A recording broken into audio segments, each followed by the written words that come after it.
ایمان ہے تو سب کچھ ہے۔ آئے دوستو سنتے ہیں شیخ الحدیث حضرت مولانا مفتی نذیر احمد قاسمی صاحب کا یہ بیان۔ یہ گت کیسے ہر اکس ایمان والس بار بار ذہنس مزین،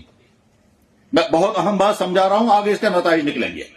ہر آدمی بار بار یہ سوچے یا اللہ اگر یہ مہربانی ایسے نہ گمت سے، اگر آپ نے یہ مہربانی مجھ پر نہ کی ہوتی، مجھے ایمان والے کے گھر میں اگر مجھے پیدا نہ کیا ہوتا، میں کسی اور گھر میں ہوتا، میرے پاس سب کچھ ہوتا، ایمان نہ ہوتا، میں عیش کی زندگی گزارتا، میرے پاس دولت ہوتی، میرے پاس عہدہ ہوتا، میرے پاس خاندان ہوتا، میرے پاس شہرت ہوتی، میرے عزت ہوتی، دنیا میں خوشیوں کی جتنی چیزیں وہ ساری میرے پاس ہوتی، عورت، شہرت، پیسہ، خاندان، سٹیٹس،